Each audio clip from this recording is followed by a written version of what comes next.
Hello students. तो last video में हमने फॉर लूप देखा था that what is a for loop and how can be execute it and what are the different conditions there. But today I am going to explain you while loop. Okay, so what we can say that a while loop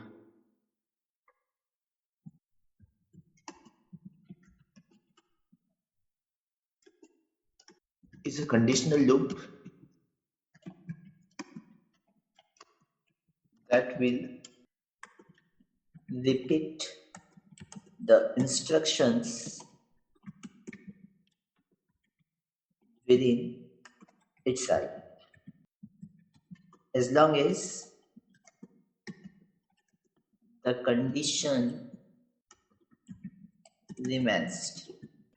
It's like if condition, but if condition जो है वो true होने पर statement को सिर्फ एक बार repeat करती है एंड while लूप जो है जब तक कंडीशन ट्रू होती रहेगी तब तक वो रिपीट करेगा क्योंकि ये क्या है एक इटरेटिव स्टेटमेंट है।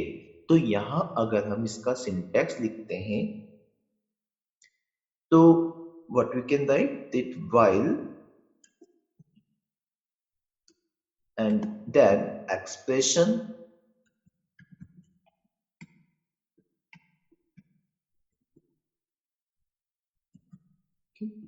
and using a tab space as loop body here it is.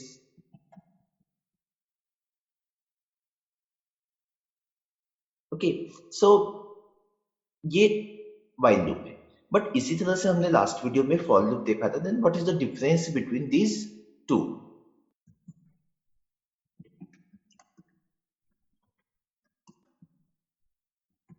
while loop is used instead of for if we don't know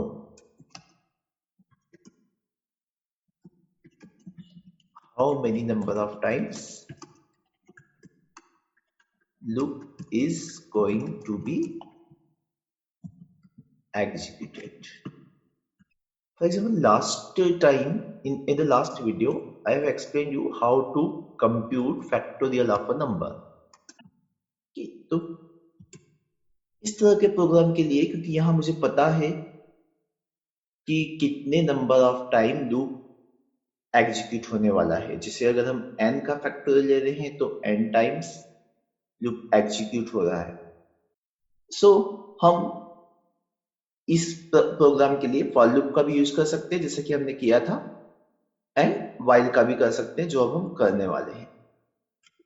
suppose user ने इनपुट किया 7, so n is equals to 7। Another variable ले लेते हैं fact is equals to 1 जो कि calculate करके रखेगा, store करेगा एंड देन while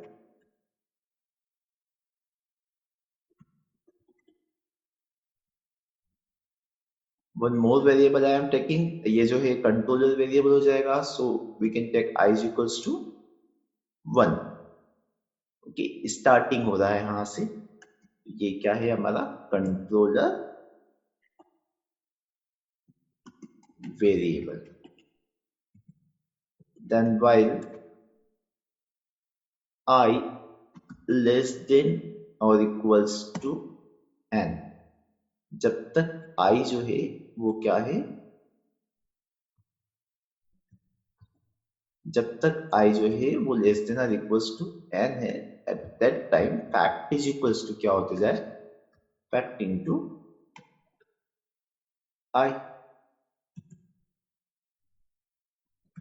ओके, बाहर निकलेंगे and then we can print factorial of n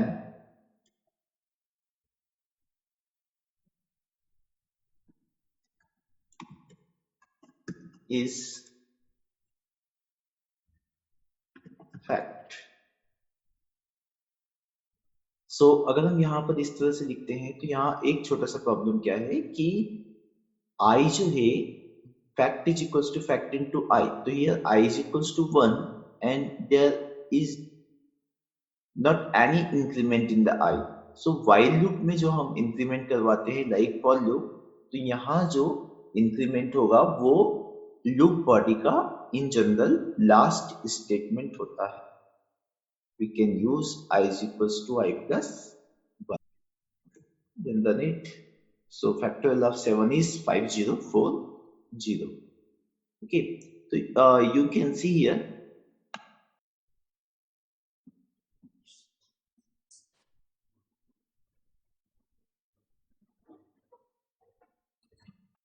so same thing जो है वो हमने फॉर लूप पे भी किया है, बट अब जो है हम ऐसा प्रोग्राम करते हैं जो कि हम फॉर लूप पे नहीं कर सकते।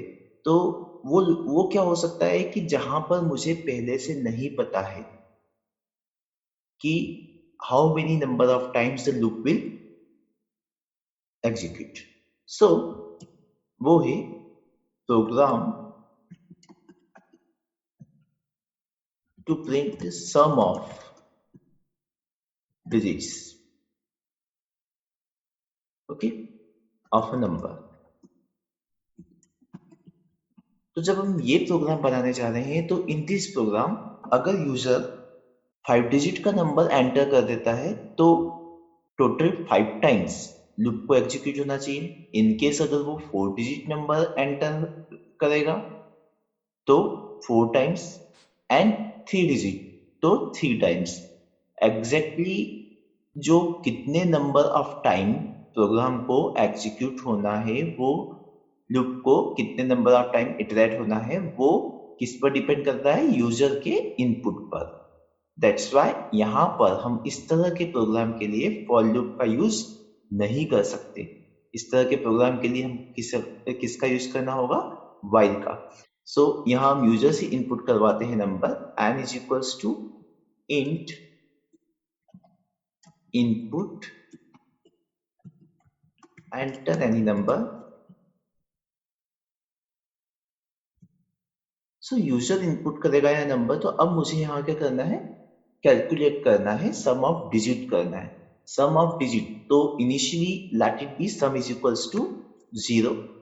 सो एक वेरिएबल दे दिया sum equals to 0। Okay, now अगर हम यूजर जो है वो इनपुट करता है जिसके अकॉर्डिंग, सपोज यूजर ने इनपुट किया 1 2 3,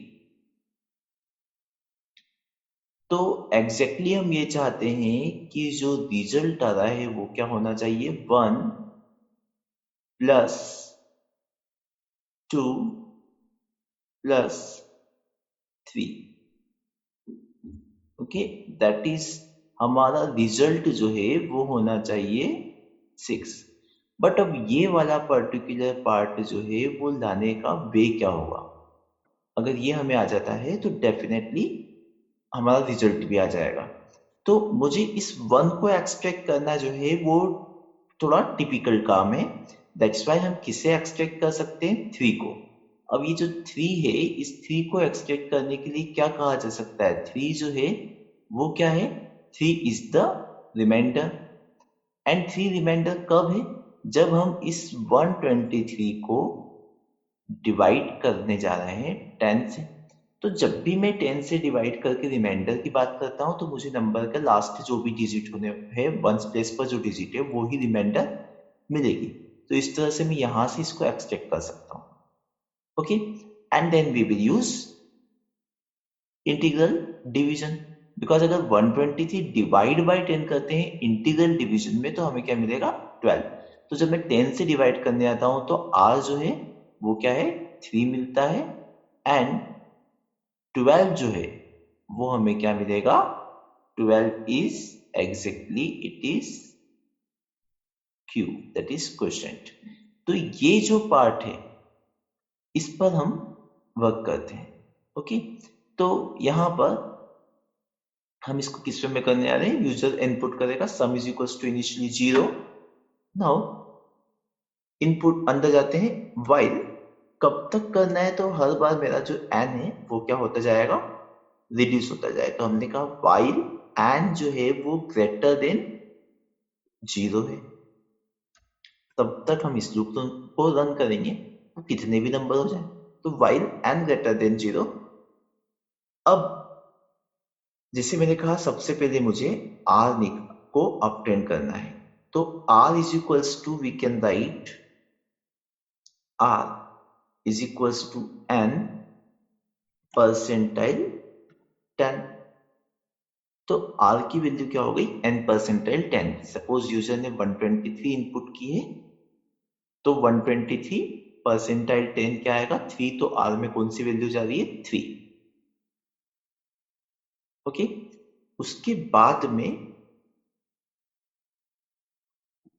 हम सम की वैल्यू को क्या करते हैं, अपडेट कर देते हैं, सम प्लस r। तो सम की वैल्यू भी अपडेट हो गई। नेक्स्ट थिंग मुझे n को भी अपडेट करना है। तो n कैसे अपडेट होगा कि मैं n को कर सकता हूं इंटीग्रल डिवीजन 10 से। Okay, and now we can write print sum of digits is equals to sum. I'm going to execute it. Enter number, जो सामने लिखा है उसी को कर देते हैं अभी 1 2 3। Enter, you can see sum of digits 6। And benefit क्या है, जैसे यहाँ पर 3 टाइम लूप एग्जीक्यूट हुआ है। अगर मैं फिर से करने जा रहा हूं, तो let us enter any 4 digit number 5249। You can सी 5 + 2 7 + 4 11 + 9 20। तो 4 टाइम्स एग्जीक्यूट हो गया। अगर हम 5 टाइम्स या 6 टाइम्स का करेंगे उतने टाइम, तो ये प्रोग्राम जो है डेफिनेटली आप फॉर लूप के साथ में नहीं बना पाएंगे। तो यहाँ पर जो मेन पार्ट आपको ध्यान देना है वो ये है, एक तो अभी यहाँ कंट्रोलर कौन है, n। तो n पहले ही हो रहा है इनिशियलाइज। तो while लूप में कंट्रोलर वेरिएबल जो है वो लूप के पहले इनिशियलाइज होता है। कंडीशनल चेक होती है, तब तक लूप रन होता है। एंड लूप बॉडी का लास्ट स्टेटमेंट जो है उसमें हमारा जो वेरिएबल है, जो कंट्रोलर वेरिएबल है जो कि कंट्रोल करता है लूप को, वो अपडेट होगा लूप बॉडी के लास्ट स्टेटमेंट में। और पहले होना है अगर, तो वो हमारी कंडीशन पर डिपेंड करेगा कि हम क्या चाहते हैं। तो एग्जैक्टली किस वे में व्हाइल लूप जो है वो रन होता है वो मैं आपको बता देता हूं। 1 2 3 का एग्जांपल लेके ही कर देते हैं। ओके, ओनली 5 यूज होगा एटलीस्ट। तो हमारे पास में यहाँ पर पहली वैल्यू जो है वो किसकी है, n की। ओके, तो यूजर ने n इनपुट किया है। उसके बाद हमें क्या मिलता है, r। और हम किसे कर चुके हैं, सम को। तो हर स्टेप की बात करें, suppose user is going to input 123। तो 123 इनपुट करने पर r जो है दैट इज 123 10 से डिवाइड होगा, और 10 से डिवाइड होने पे रिमाइंडर बचेगा 3। तो r की वैल्यू क्या हो गई, 3। अभी n जो है वो ग्रेटर देन 0 है, क्योंकि n जो है वो ग्रेटर देन 0 है, इसलिए 123 के लिए रन हुआ। रन होके वो कहां पर आया, फर्स्ट स्टेप पर, यहां, जिससे r की वैल्यू हमें क्या मिल गई, 3। अब वो कहां आना चाहिए, सेकंड स्टेप पर। सम की वैल्यू सम प्लस r, इनिशियली सम क्या है, 0। तो सम इज इक्वल्स टू क्या होगा, sum plus r। And that's why यहां हमें वैल्यू जो मिलेगी वो क्या मिलेगी, 0 + 3। 0 + 3 विच इज इक्वल्स टू 3। तो ये हमारी सम की अपडेटेड वैल्यू हुई। एंड अब उसके बाद जब कहां पर गया, जब वो इस पर्टिकुलर वैल्यू पर आएगा, तो n 123 को 10 से इंटीग्रल डिवीजन हो रहा है। इंटीग्रल डिवीजन में हमें क्वोशंट मिलता है, जैसे कि आपको पता है। तो 123 को 10 से डिवाइड करने पर क्वोशंट जो है वो क्या आ जाएगा, 12। तो अब n की वैल्यू 12 हो गई, क्योंकि n इज इक्वल्स टू 12 है। तो n इज इक्वल्स टू 12 है। तो n इज इक्वल टू 12 जो है वो क्या होगा, ग्रेटर देन 0। तो ये ग्रेटर देन 0 है, दैट्स वाई लूप जो है वो फिर से क्या होगा, अगेन रन होगा। कौन से टाइम, सेकंड टाइम। अब r की वैल्यू यहाँ पर n परसेंटाइल 10 के थ्रू हमें क्या मिलेगी, बोले 12। यहाँ पर हमें क्या मिलेगी, 12 परसेंटाइल 10, तो रिमाइंडर आएगा 2। तो ये वैल्यू आ गई हमारी 2। एंड क्योंकि sum is equal to sum plus r पर जब होगा तो हमें क्या मिला, सम की वैल्यू पहले थी 3, तो 3 प्लस आर की वैल्यू अब 2, तो 3 plus 2 is equals to 5। Okay, तो ये हमारा कौन सा वाला भी एग्जीक्यूट हो गया सेकंड टाइम, ये स्टेटमेंट। अब थर्ड होगा, यहाँ आएगा, यहाँ आके हमें n की वैल्यू क्या मिल जाएगी, बिकॉज 12 को मैं 10 से जब 12 को डिवाइड करने जाएंगे किससे, 10 से, तो क्वेश्चन आएगा 1, क्योंकि 10 1 जा 10। क्लियर। अब ये फिर से चेक होगा, ये चेक होके क्या बताएगा हमें कि क्या ये 1 है, जो है वो ग्रेटर देन 0 है। तो 1 ग्रेटर देन 0 है, इसलिए 1 ग्रेटर देन 0 है, इसलिए यहां पर क्या होगा, थर्ड टाइम रिपीट होगा। तो ये थर्ड टाइम जब यहां पर एंटर हुआ तो r इज इक्वल्स टू 1 को 10 से डिवाइड करने गए, 1 को 10 से डिवाइड करने पर हमें क्या मिलेगा, we will get 1 only, because remainder is 1, 0 times होने वाला है यहाँ पर डिवाइड हो, और रिमाइंडर 1 आया। सम की वैल्यू पर आए, सम जो है वो क्या हो जाएगा, अब है 5, तो 5 plus 1 which is equals to 6। तो इस तरह से हमारे यहाँ पर कौन से वो हो चुके हैं, सम ये भी एग्जीक्यूट हो गया। अब थर्ड टाइम जब ये होने जाएगा तो 1 को 10 से डिवाइड करने की बात करते हैं हम, तो 1 को 10 से डिवाइड करने पे क्वेश्चन क्या आएगा, 0, क्योंकि 0 टाइम जाना है। अब यहाँ पर जैसे ही हमें क्या मिला, 0, दैट इज n की वैल्यू अब हो चुकी है 0, और क्योंकि n की वैल्यू अब 0 हो गई है जो कि ग्रेटर देन 0 नहीं है, तो लूप रन नहीं होगा। इस तरह से यहाँ पर हम क्या करते हैं, मैकेनिज्म देख सकते हैं कि एग्जैक्टली फॉर लूप का वाइल लूप में यूज कैसे हो रहा है। तो वाइल लूप क्या है, एक एंट्री कंट्रोल्ड लूप है जिसमें कंडीशन जो है वो पहले चेक हो रही है।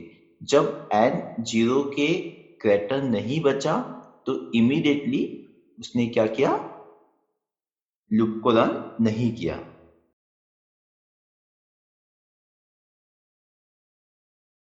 तो ये था वाइल लूप, जिस पर बेस्ड मैंने आपको उसका एक loop syntax and with a program explain किया। बस ध्यान रखना है कि आपको कब फॉर और कब वाइल में यूज करना है। ओके, सो नेक्स्ट वीडियो में नेस्टेड लूप होगा and we will use some pattern print. Thank you very much.